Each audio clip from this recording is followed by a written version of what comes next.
अब देखो, एक पत्नी ये है जो अपने पति के लिए भागवत सुन रही है, सुनवा रही है, और एक पत्नी अब वो है जो हनीमून बहाने ले गई और अपने पति को मरवा दिया।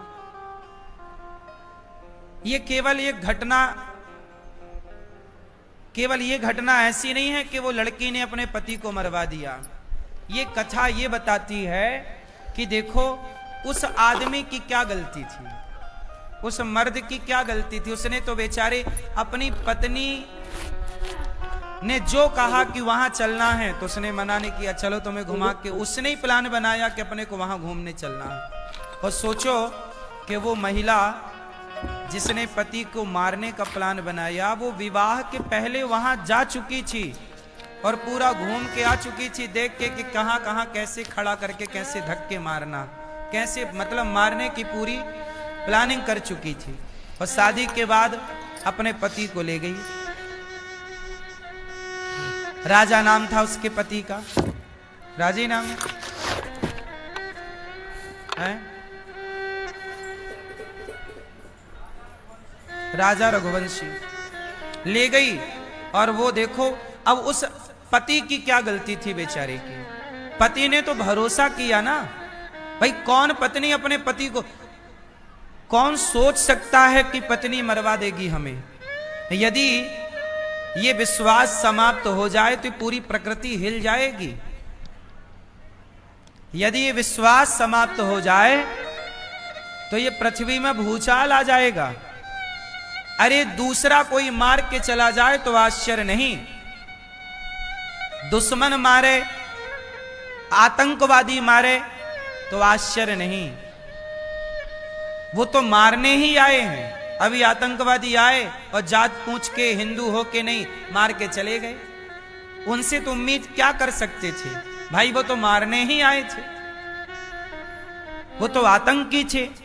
पर तुम तो अर्धांगिनी थी, साथ जीने मरने की कसम खाई, और आपने शादी के महीने भर के भीतर अपने पति को आपने मौत के घाट उतार दिया, केवल इसलिए कि आपको कोई दूसरा लड़का पसंद है। तो जब पसंद ही था तो विवाह उसी से करती, फिर इसे बीच में बर्बाद करने की क्या जरूरत थी। उसकी तो जिंदगी खत्म, बेचारे को मार ही दिया। उसके माँ बाप के साथ क्या गुजर रही होगी, उस आदमी की क्या गलती थी। क्या विश्वास करना इतना बुरा है? फिर कौन किस पर भरोसा करेगा। मेरी माँ एक बात बताऊं, ये जो हाल आज देखने को मिल रहे हैं ना, इससे आप ये समझो कि इंसानियत खतरे में जा रही है। आप कितना भी विकास कर लो, लेकिन मानसिकता का तो विनाश ही हो रहा है। हाँ या ना? ये मानव जाति का सबसे बड़ा ह्रास है, पतन है। इससे बड़ा पतन इंसान का और क्या हो सकता है। जिस देश की नारियां अनसुईया होती हैं, जिस देश की नारियां सावित्री बनकर यमराज के मुंह से अपना पति वापस ले आती हैं, उस देश की नारियां अपने पति को मरवा डालती हैं। ये सुनने में कितना अजीब है, कितना भयंकर है। इसलिए मेरी मां, आजकल का युग है कि शादी ब्याह करने के पहले अपनी बेटियों को, अपने बेटों को बहुत अच्छे से समझ लो, जान लो, परख लो।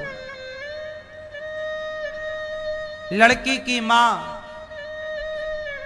उस मां को भी नहीं पता था कि मेरी बेटी ऐसी है। कोई थोड़ी जानता है कि कोई कैसा है, व्यक्ति तो भरोसा करता है। इसलिए आप लोग अपने बच्चों को संस्कार दीजिए।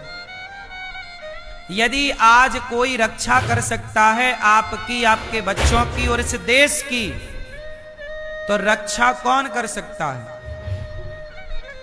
पुलिस रक्षा कर पाती तो राजा की रक्षा कर लेती, ना मरता। सेना रक्षा कर पाती तो कर लेती, ना मरता। यदि कोई रक्षा कर सकता है आपके परिवार की और आपके रिश्तों की, तो वो केवल एक है, संस्कार। बेटी को बढ़िया संस्कार दिए जाते तो ये खुरापात जन्म ही क्यों लेता खोपड़ी में? हाँ या ना? भाई सेना तो बॉर्डर की रक्षा के लिए है, पुलिस तो देश की व्यवस्था के लिए है, पर संस्कार घर के भीतर की व्यवस्थाओं में काम करता है। इसलिए आज की जो जनरेशन है, आज के जो बच्चे हैं, वो हरकत ये इसलिए कर रहे हैं क्योंकि संस्कारहीन है। अब बताओ संस्कार क्या है? सबसे बड़ा संस्कार क्या है? चरित्र का संस्कार ही श्रेष्ठ संस्कार है। आजकल की कुछ लड़कियां, कुछ लड़के क्या हो रहे हैं? चरित्रहीन हो रहे हैं। अब चरित्रहीन हो गए। वो लड़की का किसी और लड़के से चक्कर था, अब उसको करनी पड़ी शादी किसी और लड़के से। तो कहावत कहते ना, दिल लगा गदही से तो परी किस काम की। जबकि वो लड़का देखने में कितना सुंदर था जिसको मार दिया, और वो जिसके संग उसका चक्कर था वो कितना घटिया दिख रहा है। ऐसे ही हाल वो ड्रम वाले केस में भी था कि अपने सुंदर पति को मारकर ड्रम में पैक कर दिया और एक घोचू लाल के संग भाग गई। आजकल ये लड़कियों की पसंद क्या हो रही है? इन्हें घोचू ही पसंद आ रहे हैं।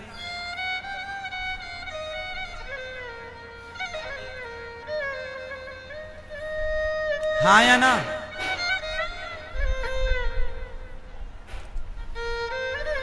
कमी किसकी है बताओ? थोड़ा संस्कार होता चरित्र का कि नहीं, मुझे विवाह के पहले किसी लड़के के साथ नहीं रहना। एक लड़की आई मेरे पास अभी 2 दिन पहले, प्रश्नोत्तरी में भी पूछा उसने। वो लड़की बोली, गुरुजी मैं एक लड़के के साथ रहती थी, उसने बोला मैं शादी करूंगा, तो मैं उसके संग रिलेशन में चली गई और अब वो कह रहा मैं शादी नहीं करूंगा। ये मैं एक सवाल पूछूं, शादी कर लेना बहुत अच्छा है, विवाह कर लेना बहुत अच्छा है, पर विवाह के पहले जो आप रिलेशन बना लेते हैं, शारीरिक शोषण जो आप अपना करा लेते हैं या कर लेते हैं, ये बहुत हानिकारक है, स्त्री के लिए भी और पुरुष के लिए भी। बोलो हाँ। इसलिए कहता हूं कि शादी विवाह के पहले तक तो ब्रह्मचारी ही रहना चाहिए। पहले की यही परंपरा थी। अब आज के लड़के होशियार हैं, शादी हुई नहीं पहले ही उनका मन भटकने लग जाता है और वो अपना शारीरिक पूर्ति करने लग जाते हैं। उन्हें पता नहीं है, लेकिन उसके दुष्परिणाम क्या है। एक दूसरी बहन आई, उसने कहा गुरुजी हमारी बहन है, उसने विवाह किया और विवाह करने के बाद, बहुत ध्यान से सुनना, ये बात आपके काम आएगी भविष्य में। एक लड़की ने विवाह किया, विवाह के कुछ दिनों बाद पता चला कि उसके पति को एड्स की बीमारी है, एड्स है। तो डॉक्टरों को दिखाया, भाई ये कैसे हुआ? तब उस डॉक्टर ने बताया कि इस आदमी का बहुत सारी स्त्रियों से चक्कर था, तो ये एड्स हो गया। अब आज के लड़के लड़कियां जो लिव इन में रह रहे हैं, क्या है ये लिव इन ही एक प्रकार का एड्स है। ये लिव इन अपने आप में क्या है? एड्स है। अपने आप में एक बीमारी है ये लिव इन, है या नहीं? कोई भी लड़की शादी के पहले पराये पुरुष के बारे में ना सोचे, और कोई भी लड़का ऐसे संस्कार दो आप कि आपकी बेटी विवाह के पहले सोचे ही ना पराये के बारे में, और लड़का भी पराये नारी के बारे में विवाह के पहले सोचे ही ना, तो फिर देखो कोई संबंध, कोई रिश्ता कभी टूट ही नहीं सकता। गलतियां ये हो गई कि आपने अपनी जड़ों को काट दिया। सनातन की जड़ क्या है? बोलो। सनातन की जड़ है चरित्र। राम चरित्र सुनवे को रसिया राम लखन सीता मन। राम कैसे हैं? चरित्रवान। राम की पूजा होती है, राम की नहीं, राम के चरित्र की पूजा होती है। राम का चरित्र ऐसा है कि राम के आगे कोई स्त्री आती है तो राम उसे माता कह के बुलाते हैं, गलत निगाहों से कभी दृष्टि नहीं डालते। ये राम का चरित्र है। माँ बाप ने जो कह दिया स्वीकार कर लिया। ये चरित्र इस देश का रहा है। इस देश में ऐसा चरित्र नहीं था कि आप विवाह के पहले 17 जगह मुंह मारते रहो। हाँ या ना? ऐसे में तो इस देश का ह्रास हो जाएगा, हमारा अस्तित्व खत्म हो जाएगा। हमारा अस्तित्व किसकी वजह से है? हम सनातनियों का अस्तित्व ही संस्कारों की वजह से। हम दुनिया में आज खड़े हैं तो टेक्नोलॉजी के बल पर नहीं, केवल अपने संस्कारों और अपने विचारों के बल पर। ऐसा विचार जिस विचार को दुनिया फॉलो करती है, वसुधैव कुटुंबकम, इस विचार को दुनिया फॉलो करती है। वसुधैव, बोलो वसुधैव कुटुंबकम, मतलब पूरा विश्व हमारा परिवार है। इस विचारधारा को पूरी दुनिया स्वीकार करती है। गीता के ज्ञान को पूरी दुनिया स्वीकार करती है। भारत के संस्कार सारी दुनिया में सराहे जाते हैं, पूजे जाते हैं। आज विदेशों की महिलाएं साड़ी पहनने लग गईं, मंडप गढ़ने लग गया। जो जानते नहीं कि मंडप क्या होता, तेल चढ़ता, हल्दी चढ़ने लग गई। भारतीय विधि विधान से विदेशों में विवाह चालू हो गए और भारत में विदेशों के हिसाब से विवाह चालू हो गए। मतलब हम विदेशी महिलाएं मांग भरने लग गईं। गुड मॉर्निंग, गुड आफ्टरनून की जगह जय श्रीमन नारायण, जय श्री कृष्णा बोलने लग गईं, भगवान का नाम बोलने लग गईं, कीर्तन करने लग गई, प्रभात फेरियां विदेशी लोग निकालने लग गए। और तुम 10 बजे तक सोकर नहीं उठते। ह्रास हो जाएगा। पूरी दुनिया में 52 देश हैं, 52 से ज्यादा कंट्री हैं जो मुस्लिम कंट्री है। 206 देश हैं इस धरती पर लगभग, कुछ कम ज्यादा हो तो आप देख लीजिएगा।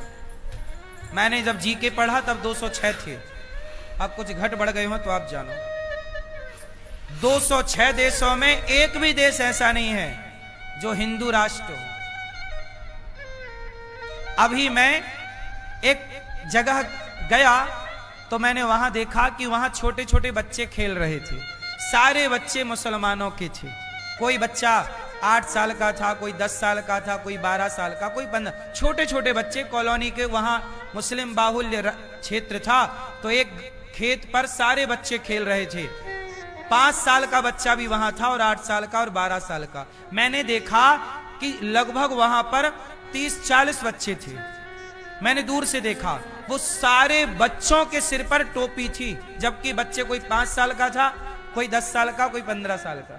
सारे बच्चों के सिर पर टोपी थी। बोलो हाँ। खेल रहे थे, जबकि वो क्रिकेट खेल रहे थे, बच्चे हैं, खेल रहे थे। सबके माथे पर टोपी थी। पर तुम बताओ कि तुम्हारे बच्चे के माथे पर तिलक है, गले में तुलसी की माला है, तुम्हारे बच्चे के मुंह पे भगवान का नाम है, गीता का श्लोक है। कैसे तुम्हारा विकास होगा? तुम्हारी संस्कृति का विकास कैसे होगा? माथे पर तिलक लगाओ।